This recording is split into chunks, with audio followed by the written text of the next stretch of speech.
یہ پیغمبر جو ہم وقتاً فوقتاً بھیجتے رہے ہیں، ان میں سے ہم نے بعض کو بعض پر فضیلت دی ہے۔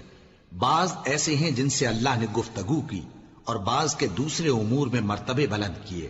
اور عیسیٰ ابن مریم کو ہم نے کھلی ہوئی نشانیاں عطا کی اور روح القدس سے ان کو مدد دی۔ اور اگر اللہ چاہتا تو ان سے پچھلے لوگ اپنے پاس کھلی نشانیاں آنے کے بعد آپس میں نہ لڑتے، لیکن انہوں نے اختلاف کیا تو ان میں سے بعض تو ایمان لے آئے اور بعض کافر ہی رہے۔ اور اگر اللہ چاہتا تو یہ لوگ باہم جنگ و قتال نہ کرتے، لیکن اللہ جو چاہتا ہے کرتا ہے۔ اے ایمان والو، جو مال ہم نے تم کو دیا ہے اس میں سے اس دن کے آنے سے پہلے پہلے خرچ کر لو جس میں نہ اعمال کا سودا ہو اور نہ دوستی اور سفارش ہو سکے، اور کفر کرنے والے لوگ ظالم ہیں۔ اللہ وہ معبود برحق ہے کہ اس کے سوا کوئی عبادت کے لائق نہیں، زندہ ہے، سب کو تھامنے والا، اسے نہ اونگ آتی ہے نہ نیند۔ جو کچھ آسمانوں میں اور جو کچھ زمین میں ہے سب اسی کا ہے۔ کون ہے کہ اس کی اجازت کے بغیر اس سے کسی کی سفارش کر سکے؟ جو کچھ لوگوں کے روبرو ہو رہا ہے اور جو کچھ ان کے پیچھے ہو چکا ہے اسے سب معلوم ہے، اور لوگ اس کی معلومات میں سے کسی چیز پر دسترس حاصل نہیں کر سکتے۔ ہاں، جس قدر وہ چاہتا ہے اسی قدر معلوم کرا دیتا ہے۔ اس کی بادشاہی اور علم آسمان اور زمین سب پر حاوی ہے، اور اسے ان کی حفاظت کچھ بھی دشوار نہیں۔ وہ بڑا عالی رتبہ ہے، جلیل القدر ہے۔ دین اسلام میں کوئی زبردستی نہیں ہے، ہدایت صاف طور پر ظاہر اور گمراہی سے الگ ہو چکی ہے۔ تو جو شخص بتوں سے اعتقاد نہ رکھے اور اللہ پر ایمان لائے، اس نے ایسی مضبوط رسی ہاتھ میں پکڑ لی ہے جو کبھی ٹوٹنے والی نہیں، اور اللہ سب کچھ سنتا ہے، سب کچھ جانتا ہے۔ جو لوگ ایمان لائے ہیں ان کا دوست اللہ ہے کہ اندھیرے سے نکال کر روشنی میں لے جاتا ہے، اور جو کافر ہیں ان کے دوست شیطان ہیں کہ ان کو روشنی سے نکال کر اندھیرے میں لے جاتے ہیں۔ یہی لوگ اہل دوزخ ہیں کہ اس میں ہمیشہ رہیں گے۔ بھلا تم نے اس شخص کو نہیں دیکھا جو اس غرور کے سبب سے کہ اللہ نے اس کو سلطنت بخشی تھی، ابراہیم سے اپنے پروردگار کے بارے میں جھگڑنے لگا؟ جب ابراہیم نے کہا میرا پروردگار تو وہ ہے جو زندگی دیتا ہے اور موت دیتا ہے، وہ بولا کہ زندگی اور موت تو میں بھی دے سکتا ہوں۔ ابراہیم نے کہا کہ اللہ تو سورج کو مشرق سے نکالتا ہے، آپ اسے مغرب سے نکال دیجئے۔ یہ سن کر وہ کافر ہکا بکا رہ گیا، اور اللہ بے انصافوں کو ہدایت نہیں دیا کرتا۔ یا اسی طرح اس شخص کو نہیں دیکھا جس کا ایک بستی پر جو اپنی چھتوں پر گری پڑی تھی گزر ہوا، تو اس نے کہا کہ اللہ اس کے باشندوں کو مرنے کے بعد کیوں کر زندہ کرے گا؟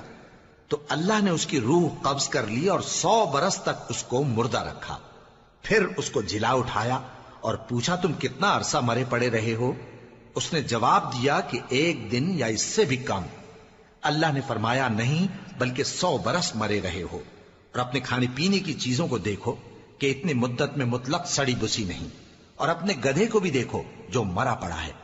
غرض ان باتوں سے یہ ہے کہ ہم تم کو لوگوں کے لیے اپنی قدرت کی نشانی بنائیں۔ اور ہاں، گدھے کی ہڈیوں کو دیکھو کہ ہم ان کو کس طرح جوڑے دیتے اور ان پر کس طرح گوشت پوست چڑھائے دیتے ہیں۔ جب یہ واقعات اس کے مشاہدے میں آئے تو بول اٹھا کہ میں یقین کرتا ہوں کہ اللہ ہر چیز پر قادر ہے۔ اور جب ابراہیم نے اللہ سے عرض کیا کہ اے پروردگار مجھے دکھا کہ تو مردوں کو کیوں کر زندہ کرے گا، اللہ نے فرمایا کیا تم نے اس بات کا یقین نہیں کیا؟ انہوں نے کہا کیوں نہیں، لیکن میں دیکھنا اس لیے چاہتا ہوں کہ میرا دل اطمینان کامل حاصل کر لے۔ فرمایا کہ 4 پرندے لے لو، پھر ان کو اپنے سے ہلا لو اور ان کے ٹکڑے ٹکڑے کر دو، پھر ان کا ایک ایک ٹکڑا ہر ایک پہاڑ پر رکھ دو، پھر ان کو بلاؤ تو وہ تمہارے پاس دوڑتے چلے آئیں گے، اور جان رکھو کہ اللہ غالب ہے، صاحب حکمت ہے۔ جو لوگ اپنا مال اللہ کی راہ میں خرچ کرتے ہیں ان کے مال کی مثال اس دانے کی سی ہے جس سے 7 بالیں اگیں اور ہر ایک بال میں 100 دانے ہوں، اور اللہ جس کے اجر کو چاہتا ہے اور زیادہ کرتا ہے، اور اللہ کشائش والا ہے، سب کچھ جاننے والا ہے۔ جو لوگ اپنا مال اللہ کے راستے میں صرف کرتے ہیں پھر اس کے بعد نہ اس خرچ کا کسی پر احسان رکھتے ہیں اور نہ کسی کو تکلیف دیتے ہیں، ان کا صلہ ان کے پروردگار کے پاس تیار ہے، اور قیامت کے روز نہ ان کو کچھ خوف ہوگا اور نہ وہ غمگین ہوں گے۔ جس خیرات کے دینے کے بعد لینے والے کو ایذا دی جائے اس سے تو نرم بات کہہ دینی اور درگزر کرنا بہتر ہے، اور اللہ بے نیاز ہے، بردبار ہے۔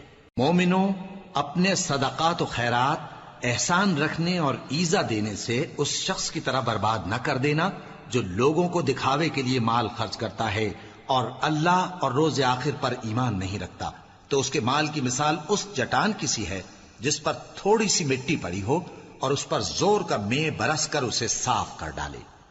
اسی طرح یہ ریاکار لوگ اپنے اعمال کا کچھ بھی صلہ حاصل نہیں کر سکیں گے، اور اللہ ایسے ناشکروں کو ہدایت نہیں دیا کرتا۔ اور جو لوگ اللہ کی خوشنودی حاصل کرنے کے لیے اور خلوص نیت سے اپنا مال خرچ کرتے ہیں، ان کی مثال ایک باغ کی سی ہے جو اونچی جگہ پر واقع ہو، جب اس پر زور کا مے پڑے تو دگنا پھل لائے، پھر اگر مے نہ بھی پڑے تو خیر پھوار ہی صحیح، اور اللہ تمہارے کاموں کو دیکھ رہا ہے۔ بھلا تم میں کوئی یہ چاہتا ہے کہ اس کا کھجوروں اور انگوروں کا باغ ہو جس میں نہریں بہ رہی ہوں اور اس میں اس کے لیے ہر قسم کے میوے موجود ہوں، اور اسے بڑھاپا آ پکڑے اور اس کے ننھے ننھے بچے بھی ہوں، تو ناگہاں اس باغ پر آگ کا بھرا ہوا بگولا چلے، پس وہ جل جائے۔ اس طرح اللہ تم سے اپنی آیتیں کھول کھول کر بیان فرماتا ہے تاکہ تم سوچو اور سمجھو۔ مومنو، جو پاکیزہ اور عمدہ مال تم کماتے ہو اور جو چیزیں ہم تمہارے لیے زمین سے نکالتے ہیں ان میں سے اللہ کی راہ میں بھی خرچ کرو، اور بری اور ناپاک چیزیں دینے کا قصد نہ کرنا کہ اگر وہ چیزیں تمہیں دی جائیں تو بجز اس کے کہ لیتے وقت آنکھیں بند کر لو، ان کو کبھی نہ لو، اور جان رکھو کہ اللہ بے نیاز ہے، خوبیوں والا ہے۔ شیطان تمہیں تنگ دستی کا خوف دلاتا اور بے حیائی کے کام کرنے کو کہتا ہے، اور اللہ تم سے اپنی بخشش اور رحمت کا وعدہ کرتا ہے، اور اللہ کشائش والا ہے، سب کچھ جاننے والا ہے۔ وہ جس کو چاہتا ہے دانائی بخشتا ہے، اور جس کو دانائی ملی بے شک اس کو بڑی نعمت ملی۔ اور نصیحت تو وہی لوگ قبول کرتے ہیں جو عقل مند ہیں، اور تم اللہ کی راہ میں جس طرح کا خرچ کرو یا کوئی نذر مانو، اللہ اس کو جانتا ہے، اور ظالموں کا کوئی مددگار نہ ہوگا۔ اگر تم خیرات ظاہر کر کے دو تو وہ بھی خوب ہے، اور اگر پوشیدہ دو اور دو بھی ضرورت مندوں کو تو یہ تمہارے لیے بہتر ہے، اور اس طرح کا دینا تمہارے گناہوں کو بھی دور کرے گا، اور اللہ کو تمہارے سب کاموں کی خبر ہے۔ اے نبی صلی اللہ علیہ وآلہ وسلم، تم ان لوگوں کی ہدایت کے ذمہ دار نہیں ہو، بلکہ اللہ ہی جس کو چاہتا ہے ہدایت بخشتا ہے۔ اور مومنو، تم جو مال خرچ کرو گے تو اس کا فائدہ تم ہی کو ہے، اور تم تو جو خرچ کرو گے اللہ کی خوشنودی کے لیے کرو گے، اور جو مال تم خرچ کرو گے وہ تمہیں پورا پورا دے دیا جائے گا اور تمہارا کچھ نقصان نہیں کیا جائے گا۔ اور ہاں، تم جو خرچ کرو گے تو ان حاجت مندوں کے لیے جو اللہ کی راہ میں رکے بیٹھے ہیں اور ملک میں کسی طرف جانے کی طاقت نہیں رکھتے اور مانگنے سے آر رکھتے ہیں، یہاں تک کہ نہ مانگنے کی وجہ سے ناواقف شخص ان کو تونگر خیال کرتا ہے، اور تم قیافے سے ان کو صاف پہچان لو کہ حاجت مند ہیں، اور شرم کے سبب لوگوں سے منہ پھوڑ کر اور لپٹ کر نہیں مانگ سکتے۔ اور تم جو مال خرچ کرو گے کچھ شک نہیں کہ اللہ اس کو جانتا ہے۔ جو لوگ اپنا مال رات اور دن اور پوشیدہ اور ظاہر اللہ کی راہ میں خرچ کرتے رہتے ہیں، ان کا صلہ ان کے پروردگار کے پاس ہے، اور ان کو قیامت کے دن نہ کسی طرح کا خوف ہوگا اور نہ غم۔ جو لوگ سود کھاتے ہیں وہ قبروں سے اس طرح حواس باختہ اٹھیں گے جیسے کسی کو جن نے لپٹ کر دیوانہ بنا دیا ہو، یہ اس لیے کہ وہ کہتے ہیں کہ سودا بیچنا بھی تو نفع کے لحاظ سے ویسا ہی ہے جیسے سود لینا، حالانکہ سودے کو اللہ نے حلال کیا ہے اور سود کو حرام۔ تو جس شخص کے پاس اللہ کی نصیحت پہنچی اور وہ سود لینے سے باز آ گیا تو جو پہلے ہو چکا وہ اس کا، اور قیامت میں اس کا معاملہ اللہ کے سپرد، اور جو پھر لینے لگا تو ایسے لوگ دوزخی ہیں کہ ہمیشہ دوزخ میں جلتے رہیں گے۔ اللہ سود کو نابود یعنی بے برکت کرتا اور خیرات کی برکت کو بڑھاتا ہے، اور اللہ کسی ناشکر گناہگار کو دوست نہیں رکھتا۔ جو لوگ ایمان لائے اور نیک عمل کرتے اور نماز پڑھتے اور زکوٰۃ دیتے رہے، ان کو ان کے کاموں کا صلہ اللہ کے ہاں ملے گا، اور قیامت کے دن ان کو نہ کچھ خوف ہوگا اور نہ وہ غمناک ہوں گے۔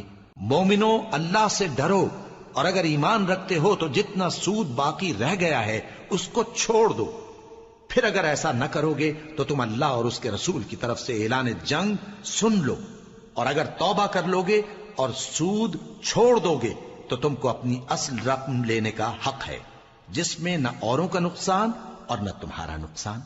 اور اگر قرض لینے والا تنگ دست ہو تو اسے کشائش کے حاصل ہونے تک مہلت دو، اور اگر زر قرض بخش دو تو وہ تمہارے لیے زیادہ اچھا ہے، بشرطے کہ سمجھو۔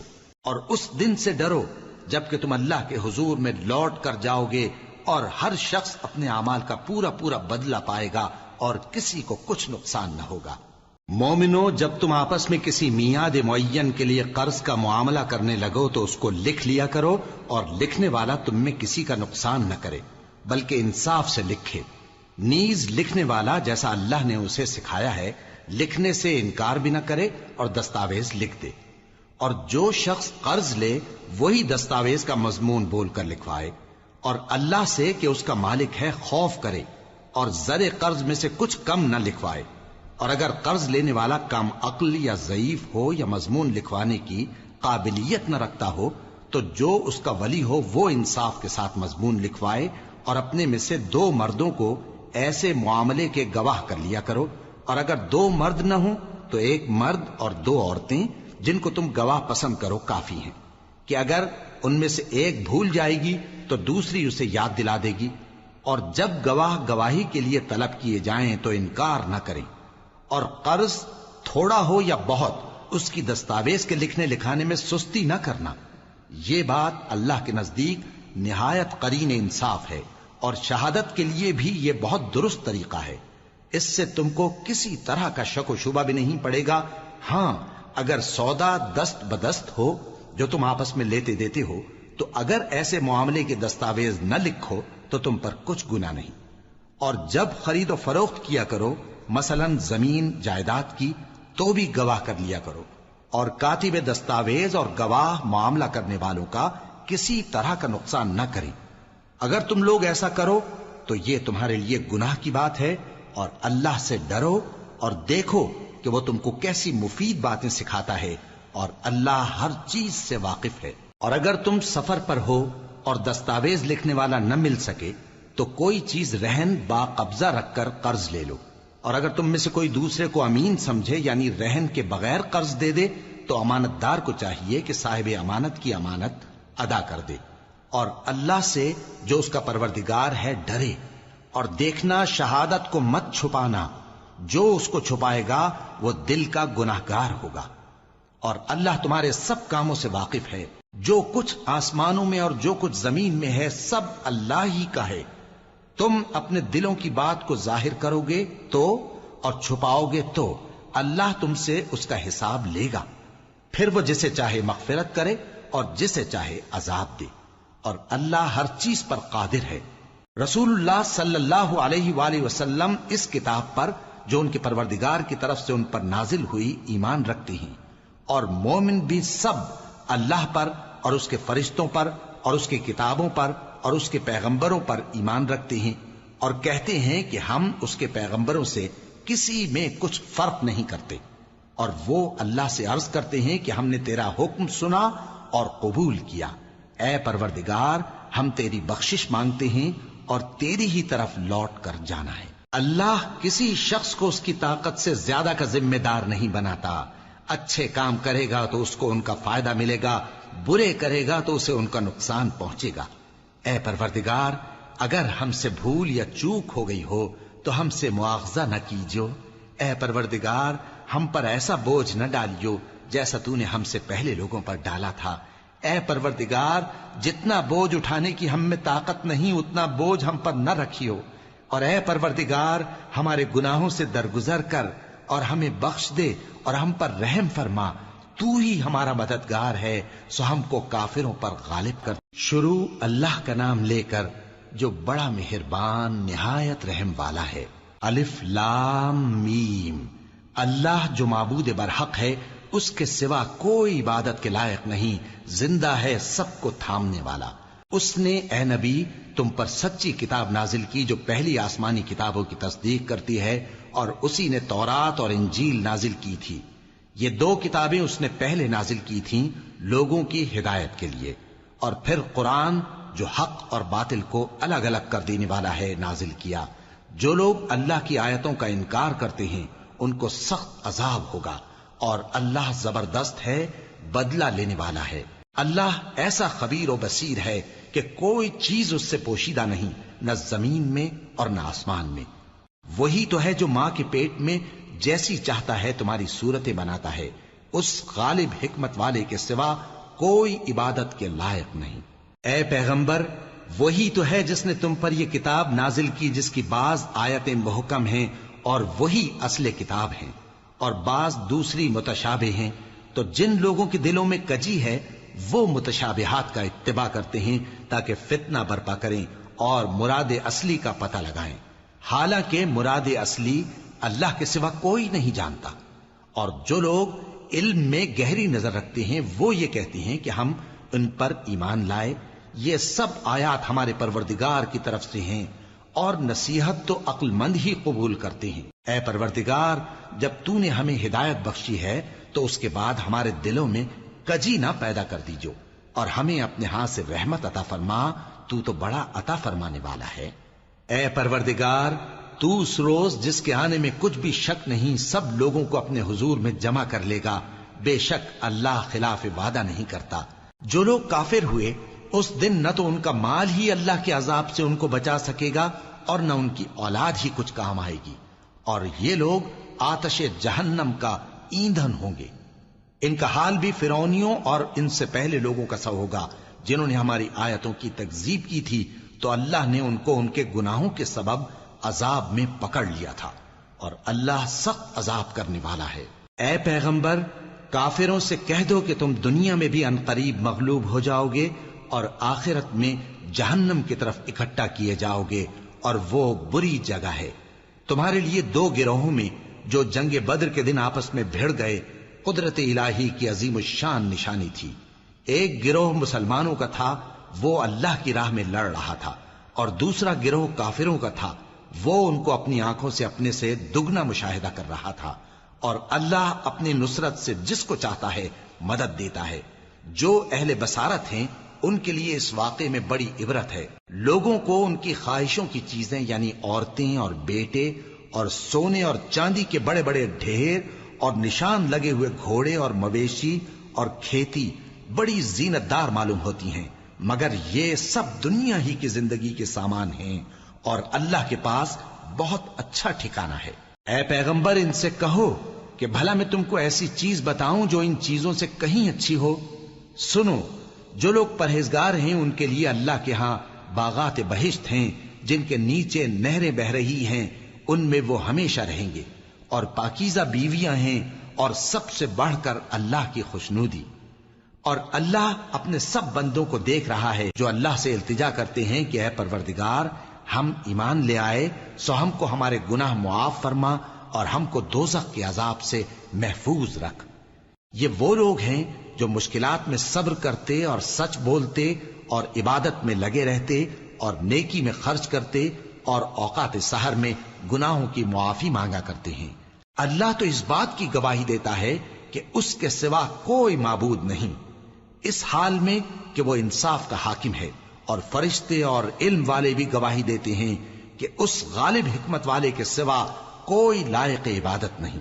دین تو اللہ کے نزدیک اسلام ہی ہے، اور اہل کتاب نے جو اس دین سے اختلاف کیا تو علم حاصل ہونے کے بعد آپس کی ضد سے کیا، اور جو شخص اللہ کی آیتوں کو نہ مانے تو اللہ جلد حساب لینے والا ہے۔ اے پیغمبر، پس اگر یہ لوگ تم سے جھگڑنے لگیں تو کہنا کہ میں اور میرے پیرو تو اللہ کے فرمانبردار ہو چکے، اور اہل کتاب اور ان پڑھ لوگوں سے کہو کہ کیا تم بھی اللہ کے فرمانبردار بنتے اور اسلام لاتے ہو؟ پس اگر یہ لوگ اسلام لے آئیں تو بے شک ہدایت پالیں، اور اگر تمہارا کہا نہ مانے تو تمہارا کام صرف اللہ کا پیغام پہنچا دینا ہے، اور اللہ اپنے بندوں کو دیکھ رہا ہے۔ جو لوگ اللہ کی آیتوں کو نہیں مانتے اور انبیاء کو ناحق قتل کرتے رہے ہیں، اور جو انصاف کرنے کا حکم دیتے ہیں انہیں بھی مار ڈالتے ہیں، ان کو دکھ دینے والے عذاب کی خوشخبری سنا دو۔ یہ ایسے لوگ ہیں جن کے اعمال دنیا اور آخرت دونوں میں برباد ہیں، اور ان کا کوئی مددگار نہیں ہوگا۔ بھلا تم نے ان لوگوں کو نہیں دیکھا جن کو کتاب یعنی تورات سے حصہ دیا گیا اور وہ اس کتاب اللہ یعنی قرآن کی طرف بلائے جاتے ہیں تاکہ یہ ان کے تنازعات کا ان میں فیصلہ کر دے؟ تو ایک فریق ان میں سے پھر جاتا ہے اور منہ پھیر لیتا ہے، یہ اس لیے کہ یہ اس بات کے قائل ہیں کہ دوزخ کی آگ ہمیں چند روز کے سوا چھو ہی نہیں سکے گی، اور جو کچھ یہ دین کے بارے میں بہتان باندھتے رہے ہیں اس نے ان کو دھوکے میں ڈال رکھا ہے۔ تو اس وقت کیا حال ہوگا جب ہم ان کو جمع کریں گے، یعنی اس روز جس کے آنے میں کچھ بھی شک نہیں، اور ہر نفس اپنے اعمال کا پورا پورا بدلہ پائے گا اور ان پر ظلم نہیں کیا جائے گا۔ کہو کہ اے اللہ، اے بادشاہی کے مالک، تو جس کو چاہے بادشاہی بخشے اور جس سے چاہے بادشاہی چھین لے، اور جس کو چاہے عزت دے اور جسے چاہے ذلیل کرے۔ ہر طرح کی بھلائی تیرے ہی ہاتھ ہے اور بے شک تو ہر چیز پر قادر ہے۔ تو ہی رات کو دن میں داخل کرتا اور تو ہی دن کو رات میں داخل کرتا ہے، تو ہی بے جان سے جاندار پیدا کرتا ہے اور تو ہی جاندار سے بے جان پیدا کرتا ہے، اور تو ہی جس کو چاہتا ہے بے حساب رزق بخشتا ہے۔ مومنوں کو چاہیے کہ مومنوں کے سوا کافروں کو دوست نہ بنائیں، اور جو ایسا کرے گا اس سے اللہ کا کچھ عہد نہیں۔ ہاں، اگر اس طریق سے تم ان کے شر سے بچاؤ کی صورت پیدا کرو تو مذائقہ نہیں۔ اور اللہ تم کو اپنے غضب سے ڈراتا ہے اور اللہ ہی کی طرف تم کو لوٹ کر جانا ہے۔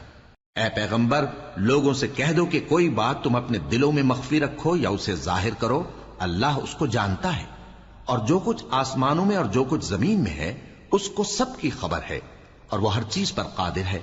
جس دن ہر شخص اپنی کی ہوئی نیکی کو موجود پا لے گا اور اپنی برائی کو بھی دیکھ لے گا تو آرزو کرے گا کہ اے کاش اس میں اور اس برائی میں دور کی مسافت ہو جاتی، اور اللہ تم کو اپنے غضب سے ڈراتا ہے اور اللہ اپنے بندوں پر نہایت مہربان ہے۔ اے پیغمبر، لوگوں سے کہہ دو کہ اگر تم اللہ کو دوست رکھتے ہو تو میری پیروی کرو، اللہ بھی تمہیں دوست رکھے گا اور تمہارے گناہ معاف کر دے گا، اور اللہ بخشنے والا ہے، مہربان ہے۔ کہہ دو کہ اللہ اور اس کے رسول کا حکم مانو، پس اگر وہ نہ مانے تو اللہ بھی کافروں کو دوست نہیں رکھتا۔ اللہ نے آدم اور نوح اور خاندان ابراہیم اور خاندان عمران کو تمام جہان کے لوگوں میں سے منتخب فرمایا تھا، ان میں سے بعض بعض کی اولاد تھے، اور اللہ سننے والا ہے، جاننے والا ہے۔ وہ وقت یاد کرنے کے لائق ہے جب عمران کی بیوی نے کہا کہ اے پروردگار، جو بچہ میرے پیٹ میں ہے میں اس کو تیری نذر کرتی ہوں، اسے دنیا کے کاموں سے آزاد رکھوں گی، تو اسے میری طرف سے قبول فرما، تو سننے والا ہے، جاننے والا ہے۔ پھر جب ان کے ہاں بچہ پیدا ہوا تو کہنے لگی کہ پروردگار، میرے تو لڑکی ہوئی ہے، جبکہ اللہ خوب جانتا تھا جو ان کے ہاں ولادت ہوئی تھی، اور نہ ہوتا لڑکا مانند اس لڑکی کے۔ اور کہنے لگی میں نے اس کا نام مریم رکھا ہے، اور میں اس کو اور اس کی اولاد کو شیطان مردود سے تیری پناہ میں دیتی ہوں۔ تو اس کے پروردگار نے اس کو پسندیدگی کے ساتھ قبول فرمایا اور اسے اچھی طرح پرورش کیا، اور زکریا کو اس کا کفیل بنایا۔ زکریا جب کبھی عبادت گاہ میں اس کے پاس جاتے تو اس کے پاس کھانا پاتے۔ یہ کیفیت دیکھ کر ایک دن مریم سے پوچھنے لگے کہ مریم، یہ کھانا تمہارے پاس کہاں سے آتا ہے؟ وہ بولی کہ اللہ کے ہاں سے آتا ہے، بے شک اللہ جسے چاہتا ہے بے حساب رزق دیتا ہے۔ اس وقت زکریا نے اپنے پروردگار کو پکارا، عرض کی کہ پروردگار، مجھے اپنی طرف سے اولاد صالح عطا فرما، تو بے شک دعا سننے والا ہے۔ چنانچہ وہ ابھی عبادت گاہ میں کھڑے نماز ہی پڑھ رہے تھے کہ فرشتوں نے آواز دی کہ زکریا، اللہ تمہیں یحییٰ کی بشارت دیتا ہے، جو کلمۃ اللہ یعنی عیسیٰ کی تصدیق کریں گے اور سردار ہوں گے اور عورتوں سے رغبت نہ رکھنے والے اور ایک پیغمبر یعنی نیکوکاروں میں ہوں گے۔ زکریا نے کہا، اے پروردگار، میرے ہاں لڑکا کیوں کر پیدا ہوگا کہ میں تو بڈھا ہو گیا ہوں اور میری بیوی بانجھ ہے؟ فرمایا، اسی طرح اللہ جو چاہتا ہے کرتا ہے۔ زکریا نے کہا کہ پروردگار، میرے لیے کوئی نشانی مقرر فرما دے۔ فرمایا، تمہاری نشانی یہ ہے کہ تم لوگوں سے 3 دن اشارے کے سوا بات نہ کر سکو گے، تو ان دنوں میں اپنے پروردگار کی کثرت سے یاد اور صبح و شام اس کی تسبیح کرنا۔ اور جب فرشتوں نے مریم سے کہا کہ مریم، اللہ نے تم کو برگزیدہ کیا ہے اور تمہیں پاک بنایا ہے اور دنیا جہان کی عورتوں میں سے تم کو منتخب کیا ہے، اے مریم، اپنے پروردگار کی فرما برداری کرنا اور سجدہ کرنا اور رکوع کرنے والوں کے ساتھ رکوع کرنا۔ اے نبی، یہ باتیں اخبار غیب میں سے ہیں جو ہم تمہارے پاس بھیجتے ہیں۔ اور جب وہ لوگ اپنے قلم بطور قرعہ ڈال رہے تھے کہ مریم کا کفیل کون بنے تو تم ان کے پاس نہیں تھے، اور نہ اس وقت ہی ان کے پاس تھے جب وہ آپس میں جھگڑ رہے تھے۔ وہ وقت بھی یاد کرنے کے لائق ہے جب فرشتوں نے مریم سے کہا کہ مریم، اللہ تم کو اپنی طرف سے ایک کلمے کی بشارت دیتا ہے جس کا نام مسیح اور مشہور عیسیٰ ابن مریم ہوگا، اور جو دنیا اور آخرت میں آبرو مند اور مقربین میں سے ہوگا، اور ماں کی گود میں اور بڑی عمر کا ہو کر دونوں حالتوں میں لوگوں سے یکساں گفتگو کرے گا اور نیکوکاروں میں ہوگا۔ مریم نے کہا کہ پروردگار، میرے ہاں بچہ کیوں کر ہوگا کہ کسی انسان نے مجھے ہاتھ تک تو لگایا نہیں۔ فرمایا کہ اللہ اسی طرح جو چاہتا ہے پیدا کرتا ہے، جب وہ کوئی کام کرنا چاہتا ہے تو ارشاد فرما دیتا ہے کہ ہو جا تو وہ ہو جاتا ہے۔ اور وہ اسے کتاب و حکمت اور تورات اور انجیل کا علم عطا کرے گا، اور عیسیٰ بنی اسرائیل کی طرف پیغمبر ہو کر جائیں گے اور کہیں گے کہ میں تمہارے پاس تمہارے پروردگار کی طرف سے نشانی لے کر آیا ہوں، وہ یہ کہ تمہارے سامنے مٹی سے پرندے کی صورت بناتا ہوں، پھر اس میں پھونک مارتا ہوں تو وہ اللہ کے حکم سے سچ مچ پرندہ ہو جاتا ہے، اور پیدائشی اندھے اور ابرص کو تندرست کر دیتا ہوں، اور اللہ کے حکم سے مردوں کو زندہ کر دیتا ہوں، اور جو کچھ تم کھا کر آتے ہو اور جو اپنے گھروں میں جمع کر رکھتے ہو سب تم کو بتا دیتا ہوں۔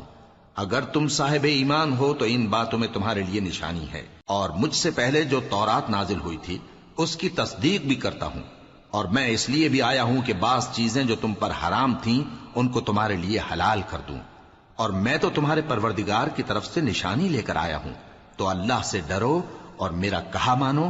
کچھ شک نہیں کہ اللہ ہی میرا اور تمہارا پروردگار ہے، تو اسی کی عبادت کرو، یہی سیدھا رستہ ہے۔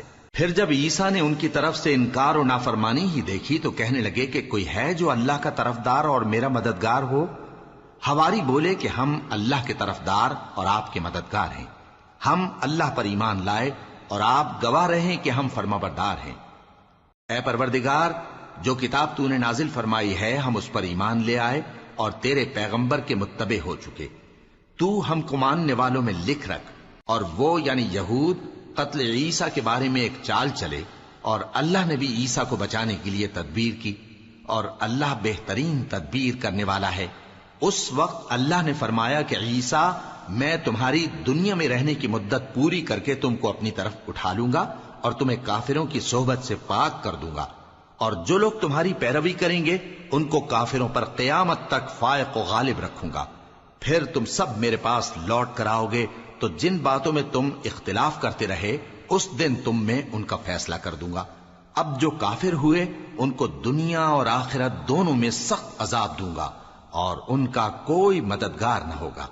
اور جو لوگ ایمان لائے اور عمل نیک کرتے رہے ان کو اللہ پورا پورا صلہ دے گا، اور اللہ ظالموں کو دوست نہیں رکھتا۔ اے نبی، یہ ہم تم کو اللہ کی آیتیں اور حکمت بھری نصیحتیں پڑھ پڑھ کر سناتے ہیں۔ عیسیٰ کا حال اللہ کے نزدیک آدم کا سا ہے کہ اس نے پہلے مٹی سے ان کو بنایا، پھر فرمایا کہ باشعور انسان ہو جا، تو وہ ویسے ہی ہو گئے۔ یہ بات تمہارے پروردگار کی طرف سے حق ہے، تو تم ہرگز شک کرنے والوں میں نہ ہونا۔ پھر اگر یہ لوگ عیسیٰ کے بارے میں تم سے جھگڑا کریں اس کے بعد کہ تم کو حقیقت معلوم ہو ہی چکی ہے، تو ان سے کہنا کہ آؤ ہم اپنے بیٹوں اور بیٹیوں کو بلائیں، تم اپنے بیٹوں اور بیٹیوں کو بلاؤ، اور ہم خود بھی آئیں اور تم خود بھی آؤ، پھر دونوں فریق اللہ سے دعا و التجا کریں، اس طرح جھوٹوں پر اللہ کی لعنت بھیجیں۔ یہ تمام بیانات صحیح ہیں، اور اللہ کے سوا کوئی معبود نہیں، اور بے شک اللہ غالب ہے، صاحب حکمت ہے۔ بس اگر یہ لوگ پھر جائیں تو اللہ مفسدوں کو خوب جانتا ہے۔ کہہ دو کہ اے اہل کتاب، جو بات ہمارے اور تمہارے دونوں کے درمیان یکساں تسلیم کی گئی ہے اس کی طرف آؤ، وہ یہ کہ اللہ کے سوا ہم کسی کی عبادت نہ کریں اور اس کے ساتھ کسی چیز کو شریک نہ بنائیں، اور ہم میں کوئی کسی کو اللہ کے سوا اپنا کارساز نہ سمجھے۔ پھر اگر یہ لوگ اس بات کو نہ مانیں تو ان سے کہہ دو کہ تم گواہ رہو کہ ہم اللہ کے فرما بردار ہیں۔ اے اہل کتاب، تم ابراہیم کے بارے میں کیوں جھگڑتے ہو؟ حالانکہ تورات اور انجیل ان کے بعد اتری ہیں اور وہ پہلے ہو چکے، تو کیا تم عقل نہیں رکھتے؟ دیکھو، ایسی بات میں تو تم نے جھگڑا کیا ہی تھا جس کا تمہیں کچھ علم تھا بھی، مگر ایسی بات میں کیوں جھگڑتے ہو جس کا تم کو کچھ بھی علم نہیں؟ اور اللہ جانتا ہے اور تم نہیں جانتے۔ ابراہیم نہ تو یہودی تھے اور نہ عیسائی، بلکہ سب سے بے تعلق ہو کر ایک اللہ کے ہو رہے تھے اور اسی کے فرما بردار تھے اور مشرکوں میں نہ تھے۔ ابراہیم سے زیادہ قرب رکھنے والے تو وہ لوگ ہیں جو ان کی پیروی کرتے رہے، اور یہ پیغمبر آخر الزماں صلی اللہ علیہ وآلہ وسلم اور وہ لوگ جو ایمان لائے ہیں، اور اللہ مومنوں کا کارساز ہے۔ اے اہل اسلام، بعض اہل کتاب اس بات کی خواہش رکھتے ہیں کہ کسی طرح تم کو گمراہ کر دیں، حالانکہ یہ تم کو کیا گمراہ کریں گے، اپنے آپ کو ہی گمراہ کر رہے ہیں اور نہیں جانتے۔ اے اہل کتاب، تم اللہ کی آیتوں سے کیوں انکار کرتے ہو اور تم تورات کو مانتے تو ہو؟ اے اہل کتاب، تم سچ کو جھوٹ کے ساتھ خلط ملط کیوں کرتے ہو اور حق کو کیوں چھپاتے ہو جبکہ تم جانتے بھی ہو؟ اور اہل کتاب کا ایک گروہ اپنے آدمیوں سے کہتا ہے کہ جو کتاب مومنوں پر نازل ہوئی ہے اس پر دن کے شروع میں تو ایمان لے آیا کرو اور اس کے آخر میں انکار کر دیا کرو، تاکہ وہ اسلام سے برگشتہ ہو جائیں، اور اپنے دین کے پیروں کے سوا کسی اور کی بات کا یقین نہ کر لینا۔ اے پیغمبر، کہہ دو کہ ہدایت تو اللہ ہی کی ہدایت ہے۔ وہ یہ بھی کہتے ہیں، یہ بھی نہ ماننا کہ جو چیز تم کو ملی ہے ویسی کسی اور کو بھی مل سکتی ہے، ورنہ وہ تم پر تمہارے رب کے روبرو حجت قائم کر دیں گے۔ اے پیغمبر، کہہ دو کہ بزرگی اللہ ہی کے ہاتھ میں ہے، وہ جسے چاہتا ہے دیتا ہے، اور اللہ کشائش والا ہے، علم والا ہے۔ وہ اپنی رحمت سے جس کو چاہتا ہے خاص کر لیتا ہے، اور اللہ بڑے فضل کا مالک ہے۔ اور اہل کتاب میں سے کوئی تو ایسا ہے کہ اگر تم اس کے پاس دیناروں کا ڈھیر امانت رکھ دو تو تم کو فوراً واپس دے دے، اور کوئی اس طرح کا ہے کہ اگر اس کے پاس 1 دینار بھی امانت رکھو تو جب تک اس کے سر پر ہر وقت کھڑے نہ رہو تمہیں دے ہی نہیں۔ یہ اس لیے کہ وہ کہتے ہیں کہ امیوں کے بارے میں ہم سے مواخذہ نہیں ہوگا۔ یہ اللہ پر محض جھوٹ بولتے ہیں اور اس بات کو جانتے بھی ہیں۔ ہاں، کیوں نہیں، جو شخص اپنے اقرار کو پورا کرے اور پرہیزگار بنا رہے تو اللہ بھی پرہیزگاروں کو دوست رکھتا ہے۔ جو لوگ اللہ کے اقراروں اور اپنی قسموں کو بیچ ڈالتے ہیں اور ان کے عوض تھوڑی سی قیمت حاصل کرتے ہیں، ان کا آخرت میں کچھ حصہ نہیں۔ ان سے اللہ نہ تو کلام کرے گا اور نہ قیامت کے روز ان کی طرف دیکھے گا، اور نہ ان کو پاک کرے گا، اور ان کو دکھ دینے والا عذاب ہوگا۔ اور ان اہل کتاب میں بعض ایسے ہیں کہ کتاب یعنی تورات کو زبان مروڑ مروڑ کر پڑھتے ہیں تاکہ تم سمجھو کہ جو کچھ وہ پڑھتے ہیں کتاب میں سے ہے، حالانکہ وہ کتاب میں سے نہیں ہوتا، اور کہتے ہیں کہ وہ اللہ کی طرف سے نازل ہوا ہے، حالانکہ وہ اللہ کی طرف سے نہیں ہوتا، اور اللہ پر جھوٹ بولتے ہیں اور یہ بات جانتے بھی ہیں۔ کسی آدمی کو شایع نہیں کہ اللہ اسے کتاب اور حکومت اور نبوت عطا فرمائے پھر وہ لوگوں سے کہے کہ اللہ کو چھوڑ کر میرے بندے ہو جاؤ، بلکہ اس کو یہ کہنا چاہیے کہ اے اہل کتاب، تم ربانی ہو جاؤ، کیونکہ تم کتاب کی تعلیم بھی دیتے ہو اور کیونکہ پڑھتے پڑھاتے رہتے ہو۔ اور اس کو یہ بھی نہیں کہنا چاہیے کہ تم فرشتوں اور پیغمبروں کو معبود بنا لو۔ بھلا جب تم مسلمان ہو چکے تو کیا وہ تمہیں کافر ہونے کو کہے گا؟ اور جب اللہ نے پیغمبروں سے عہد لیا کہ جب میں تم کو کتاب اور دانائی عطا کروں پھر تمہارے پاس کوئی پیغمبر آئے جو تمہاری کتاب کی تصدیق کرے تو تمہیں ضرور اس پر ایمان لانا ہوگا اور ضرور اس کی مدد کرنی ہوگی۔ اور عہد لینے کے بعد پوچھا کہ بھلا تم نے اقرار کیا اور اس اقرار پر میرا ذمہ لیا، یعنی مجھے ضامن ٹھہرایا؟ انہوں نے کہا ہاں، ہم نے اقرار کیا۔ فرمایا کہ تم اس عہد و پیمان کے گواہ رہو اور میں بھی تمہارے ساتھ گواہ ہوں۔ اب جو لوگ اس کے بعد پھر جائیں تو وہی بد کردار ہیں۔ پھر کیا یہ کافر اللہ کے دین کے سوا کسی اور دین کے طالب ہیں؟ حالانکہ سب اہل آسمان و زمین خوشی یا ناخوشی سے اللہ کے فرما بردار ہیں اور اسی کی طرف لوٹ کر جانے والے ہیں۔ کہو کہ ہم اللہ پر ایمان لائے اور جو کتاب ہم پر نازل ہوئی اور جو صحیفے ابراہیم اور اسماعیل اور اسحاق اور یعقوب اور ان کی اولاد پر اترے، اور جو کتابیں موسیٰ اور عیسیٰ اور دوسرے انبیاء کو پروردگار کی طرف سے ملیں، سب پر ایمان لائے۔ ہم ان پیغمبروں میں سے کسی میں کچھ فرق نہیں کرتے، اور ہم اسی اللہ کے فرما بردار ہیں۔ اور جو شخص اسلام کے سوا کسی اور دین کا طالب ہوگا وہ اس سے ہرگز قبول نہیں کیا جائے گا، اور ایسا شخص آخرت میں نقصان اٹھانے والوں میں ہوگا۔ اللہ ایسے لوگوں کو کیوں کر ہدایت دے جو ایمان لانے کے بعد کافر ہو گئے اور پہلے اس بات کی گواہی دے چکے کہ یہ پیغمبر برحق ہے اور ان کے پاس دلائل بھی آ گئے، اور اللہ بے انصافوں کو ہدایت نہیں دیتا۔ ان لوگوں کی سزا یہ ہے کہ ان پر اللہ کی اور فرشتوں کی اور انسانوں کی سب کی لعنت ہے، ہمیشہ اس لعنت میں گرفتار رہیں گے۔ ان سے نہ تو عذاب ہلکا کیا جائے گا اور نہ انہیں مہلت دی جائے گی۔ ہاں، جنہوں نے اس کے بعد توبہ کی اور اپنی حالت درست کر لی تو اللہ بخشنے والا مہربان ہے۔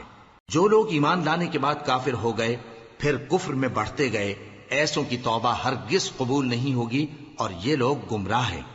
جو لوگ کافر ہوئے اور کفر ہی کی حالت میں مر گئے، وہ اگر نجات حاصل کرنی چاہیں اور بدلے میں زمین بھر سونا دیں تو ہرگز قبول نہیں کیا جائے گا۔ ان لوگوں کو دکھ دینے والا عذاب ہوگا اور ان کا کوئی مددگار نہیں ہوگا۔